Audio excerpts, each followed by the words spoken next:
Hey guys, welcome back to my channel. My name is Nick. If you're new here, welcome. If you are not new here, welcome back. Anyways, so today we are getting into a movie that I have seen pop up all over the internet. I have managed to stay away from whatever the hell the plot is. All I know is apparently there's something in this movie that disturbs people. I don't know what it is. They said the same thing about Inside, and that was disgusting. So I don't know if this is mentally disturbing, this is body horror, I don't know. But we are getting into 2008's Lake Mungo. Lake Mungo? Lake Mungo? Lake Mungo? We're gonna call it Lake Mungo. This was directed by Joel Anderson. I am not familiar with him. I don't know if he did anything else other than this film that's notable. Whenever I would be on like Reddit or something like that, and I would try to look up, or I would see lists that would say like most disturbing films, scariest films ever made, Inside was always on there. Got that off the list. That was disgusting. Oh my god. And then the other one was that horrible movie, a Serbian film. I don't know. For me, I didn't consider that a horror film, but I don't even want to talk about that anymore because that was some bullshit. Before we get into the video, make sure to like, comment, subscribe, and hit the notification button so that you can get notifications for when I upload a new video. Also, feel free to check me out on social media. I have both Instagram and Twitter. Let's get into Lake Mungo.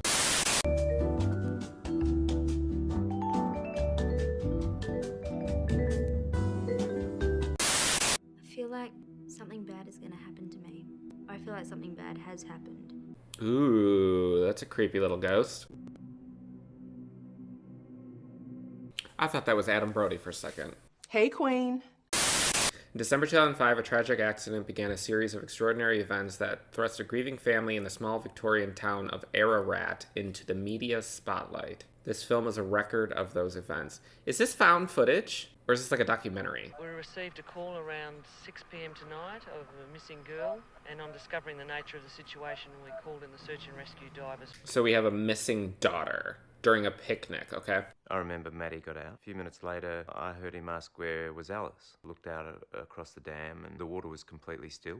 I think maybe she drowned. Well, we were told to go home. If the search and rescue divers found anything, then they'd let us know immediately. How big is this fucking lake, though?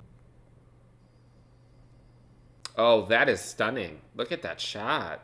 I love that. Felt a little strange having my mother there. Just didn't feel like the right order of things. I wonder if there's more to that. That seemed a little weird to point out.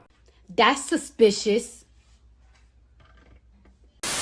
I went into Alice's room later that night. Her phone went off a couple of times, but I didn't answer it. I feel like she should have answered the phone. I understand why a character in her, a person in her position wouldn't, but you never know. You cannot turn down any sort of leads. You have no idea who was calling or what they were calling about. You should have picked up the phone. I remember we had the porch light on. Still two, actually, just in case. That's a pretty shot, too.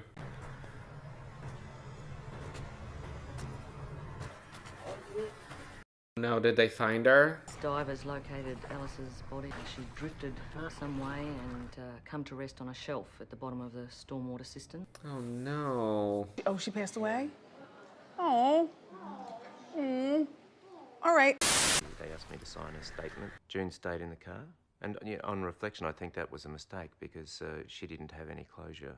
He seems awfully calm about his daughter drowning. She'd been underwater all that time. It's not how I want to remember her. Oh, that's awful. Gross. Well, I think of how bad it was back then. It's hard to imagine how much worse they would get. I mean, I should expect that it gets worse, but oh, Lord. I have no idea what to expect. 10 days after Ellie's funeral, stuff started happening around the house. Sounds like paranormal phenomena. So we got ghosts. A ghost? Cool. This is a ghost story. We rehung the door to Ellie's room. Door kept slamming and we still kept getting the noises from her room. No, y'all need to move out. Get out. Alice would come down the hall and just stand at the foot of our bed, just staring at us. Did y'all seek counseling and possibly an exorcist? No, I'm gonna pass on that one. I began to go for walks at night. Sometimes I would actually go into people's houses. I really just wanted to be inside someone else's life for a while. I mean, that's horrible. That's tragic. But girl, you can't be doing that. That's how you end up getting shot. Everyone grieves in their own way. It wasn't really my place to be telling him how to feel, but I certainly was concerned. Yeah, I mean, as long as he's not being destructive towards himself or others, you gotta just let people grieve how they grieve. And I heard a noise coming from Ali's room. So I went into Ali's room. Ali walked in. And, I was completely freaked out. Did she look normal, or was she all rotted and wet?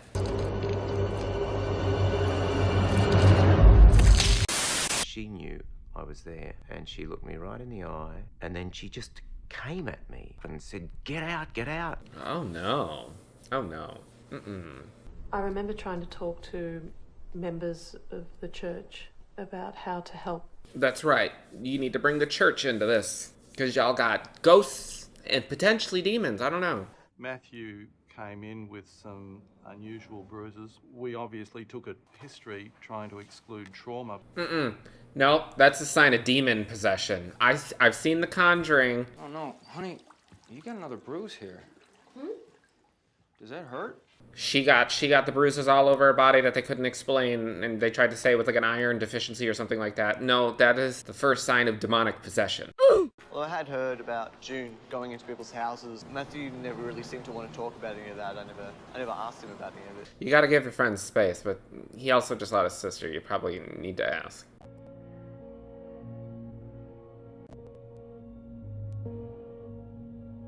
Well, maybe don't quit your day job, Matthew. Taken that same photo every 3 months for the past 4 years, it would appear that Alice is standing against the fence. Oh no. Oh, I just got chills. It was pointed out to me by my wife that there was something in the background. See, this creeps me out. When it comes to paranormal stuff, like, obviously I'm all about it, but what creeps me out from, like, the early warning signs is seeing shit in the backgrounds of photos. No ma'am. No ma'am. No. I became convinced that Alice was still alive. Didn't you identify her body? Or the dad did. What if it wasn't her? I did know something about Alice that June didn't. I'd seen Alice's body. I didn't think she was alive. Hello. Maybe the dad's a suspect. Everybody's a suspect! Alice's identity was confirmed by the DNA sample match. So it is a ghost. I can't tell you how much I wanted there to have been a terrible mistake. Oh, that probably broke him all over again. Poor thing. Alice was reburied 2 days later on the 7th of June, but the question remained, who or what was in those photos? Lord. I kept hearing noises in the hallway, so I thought, well, I'll just set up a camera to see if, I see anything. Lord, this is how Paranormal Activity started. She's tampering in dark-sided stuff!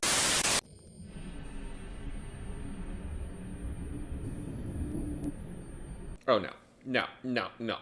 Absolutely not. Move the f*** out immediately. There was footage of a figure moving from the lounge room across the hallway. See, some people aren't afraid by shit like Paranormal Activity. Me, that terrifies me. The thought that something is in my house that I cannot see. And then picking it up on video.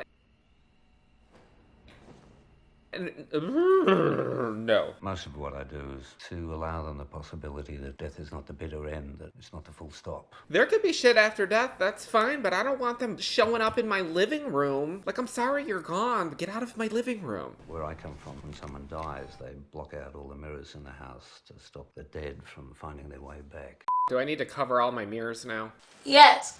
Alice is sitting in the wicker chair at the end of her bed. She looks sad. I thought the thing was gonna jump out. Jesus.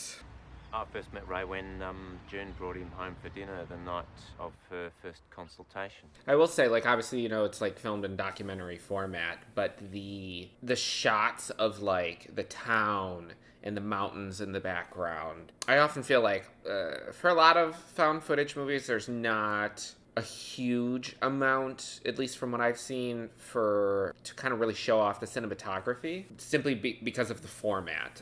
So I give this movie props for, instead of just, you know how like a lot of like documentaries, when they use like stock footage of stuff, but they'll reuse it over and over. Between the scenes, the one-on-ones with all of these characters where they're talking to the camera, I appreciate the beautiful scenery. It's keeping me engaged, aside from the fact every hair on my body is standing up right now. Matthew was reviewing the footage that there was an image of Alice. Oh. Lord, I'm having a heart attack! Ugh. Oh. Damn, this is some scary shit. It feels like it just got like 20 degrees colder in here. Ugh. Oh, I am scared. It was impossible to dismiss it as a coincidence of digital noise. There was something inexplicable. That's fucking terrifying. No. Ugh. What does she want? What do you want? What is that? Oh. Damn it. And we did find a figure in the background. Up close, you could see that it definitely was neither female nor Alice. It's Seth Cohen. It's the kid. Dad came to me and asked me if I'd been involved in anything else, and I didn't want to lie to him, so I told him. Told him what? I was responsible for the image of Alice, and that I created the April 28 backyard photo. So it was all him? Little fucker. Lies, lies, and more lies. I got afraid for nothing. She was always talking about getting Alice exhumed. She was really keen on this idea that Dad had misidentified her body. Without more evidence, it wasn't going to happen. Okay, I understand his motivation, but I don't agree with it. Like, it wasn't about trying to trick people. Do you think that what you did ultimately made it worse for June? Yes. I don't want to say I don't totally believe what he said, but I'm just not convinced that he really knows why he did it. I don't know. Obviously there's still like 30 minutes of the movie left, but there's something else going on. If it's not a ghost, I don't know. This was like the end of hope for all of us, but especially for June. She just really wasn't ready to let Ellie go. Which is understandable. I mean, she did lose her child. It was really bad for her. And I don't think she would admit it, but she was devastated. I don't think she has to admit the fact that she's devastated that she lost her child. Seems a little understandable. I've never been able to give myself over wholly to June. I feel June is a little like that too, that she couldn't give herself wholly to Alice. Why are they examining the weird relationship between the mother and the daughter now? Are they now trying to paint the mom as a suspect? Ray suggested that Matthew accompany him on one of his country Victorian tours. Matthew jumped at the chance. The psychic brought one of the family members with him to go on tour? What is that about? When me and Ray went on the tour, we left the two rented cameras where they were in the hallway. Not this. Got back on August 22nd, at which point we checked the tapes. Oh, she's there in the corner. There are ghosts everywhere. It's a scary world. It was while I was looking at Matthew's June 13 hallway material again, there was a second figure squatting in the dark in Alice's room. Oh, that.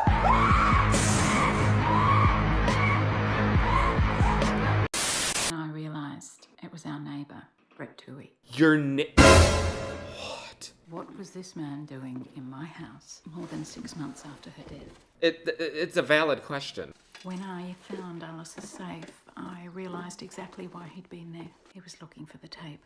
What tape?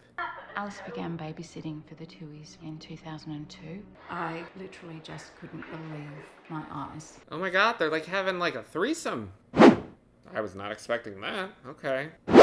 Also, she's a minor. That's gross.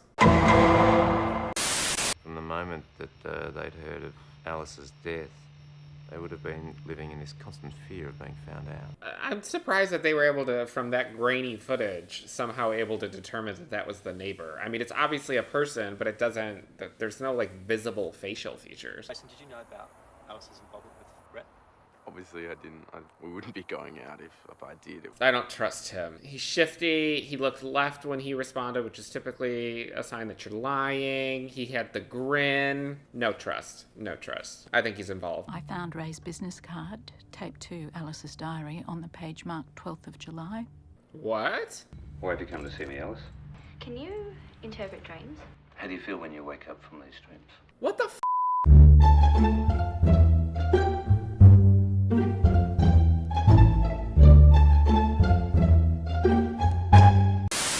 We didn't feel like we could trust Ray anymore. Obviously. Keeping that information to himself, it still felt like a betrayal. I mean, I'm not a doctor, so I don't know, but wouldn't the confidentiality agreement become no longer relevant if the person is dead and you're investigating a mysterious death? I just stood there paralysed with fear, and I realised there was nothing that they could do for me anymore. I've never felt so utterly alone. Oh, that's heartbreaking. Then I realised that there was something wrong with me. The actress that is playing the mom, especially in that scene, but the whole movie, but especially in that scene, the facial movements and the expressions that she made as she's like breaking down in grief. Wow. Give her the Oscar. Lake Mungo is in southwestern New South Wales, and that was the location of the school camp that Alice went on. It looks gorgeous. I mean, it doesn't look like a lake, but... Jason told us about the phone footage that the girls had taken at Lake Mungo. It seems fine so far. You can't see what the f***'s going on. She looked quite forlorn. I was worried. I became convinced that something had happened to her. She looked fine to me. There was an image of Alice kneeling under a tree. It was only after viewing the clip several times that we realised what she was doing. She was burying something. How can you tell? It just looks like she's standing in front of light. We didn't really want to go down during the daytime because, you know, we didn't want to be digging where tourists were. Who gives a f*** what tourists say? You're investigating the death of your daughter. Don't go into the bush in the middle of the night. Stay out of the bush. That's what she said. I feel like something bad is going to happen to me. I feel like something bad has happened. It hasn't reached me yet, but it's on its way. Was that a person? And it's getting closer, and I don't feel ready. Who is that? This figure came towards her from out of the darkness. What the f*** is that? It was the same face of the body that I had identified at the dam. What? And Allie's face.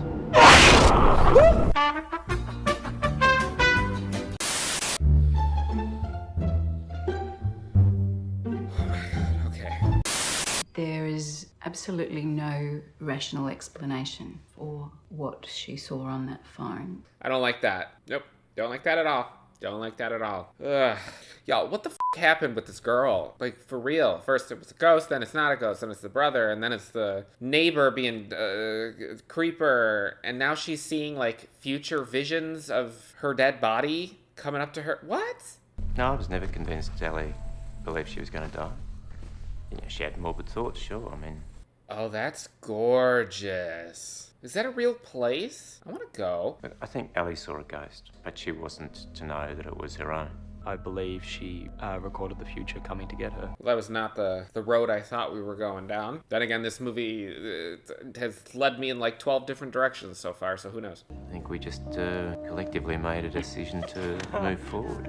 Moving was really a big part of all that. I'm surprised it took y'all this long to move. Shit. The second, even the fake footage, the second I would have seen something fake, a figure show up on my footage, I would have been out of the f***ing country. Well, maybe the next county, because I can't afford to leave the country. Help me, I'm poor. I would settle for the lawn, okay? I would not be sleeping in that house. Someone's there. I think someone's coming down the hall. Do you know who it is? What? Why are we cross-cutting? Are you talking to her? Is she talking to you? Oh, she's going now. She's leaving the room. Open your eyes. Thought that was leading to something else. Guess not. What was that supposed to mean? She saw the mom way back in the day when in her dream, and I'm assuming they cross-cut it because it's supposed to be taking place within the same thing. Like they're like intermingling the session with the medium and then the dream that the daughter had. She's going now. She's leaving the room. So wait, in the dream, is she seeing the future of the parents finally, or the family leaving? So she's just been experiencing the future in her own death and the after effect of her death? Y'all ain't gotta zoom in, I see it. Ghosts everywhere. Okay, so that was Lake Mungo. I don't know how I felt about that movie. Like, it wasn't an ill-crafted film. It was put together very, very well. You know, it had beautiful scenic shots. I thought that everybody in the film gave a pretty good performance, especially the mom. She sold the shit out of every single time that she was on screen. She ate the scenes. There was a feeling of unease and I got chills multiple times throughout the film, specifically when they first started seeing shit in the photos. I get the concept of the film, and I get what they were trying to, story-wise, to convey. But number one, I don't know why anybody, I mean, and I don't speak for everybody. Everybody is afraid of their own things. I already spoke in this video about how I'm afraid of, you know, shit like Paranormal Activity, like that frightens me. And yes, I do feel that this was a creepy movie.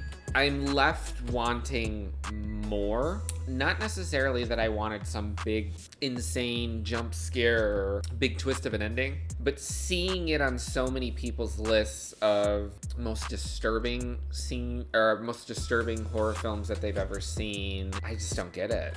It almost, I don't know how to describe it. It's not an incomplete film, but it does feel incomplete. Like, I think of movies where there is a lot of tension and a lot of things that are happening throughout the film that just sort of leave you feeling very uncomfortable. Like, you know, like Hereditary was a film for me that when I saw that in theaters, I was uncomfortable the whole film. And while there's a couple things, nothing, see, I don't know how to say it, like, well, because technically the third act of Hereditary, spoilers, does have a lot of more in-your-face bombasticness in the final scenes. But this, I don't know.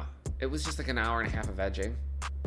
It's the best way that I can put it. I was hoping that there was going to be some sort of a twist. It just feels like I reached the finish line and I never quite went over it. But it wasn't a bad film. For an audience member like myself, I just feel like it didn't come full circle. Like, it told the story, like, okay, she saw the ghost of her future self and wanted her family to know that she was having a weird affair with the neighbors. Okay. I don't regret watching it. Probably won't watch it again. Let me know what you guys thought about this movie down in the comments, and I will see you for the next one.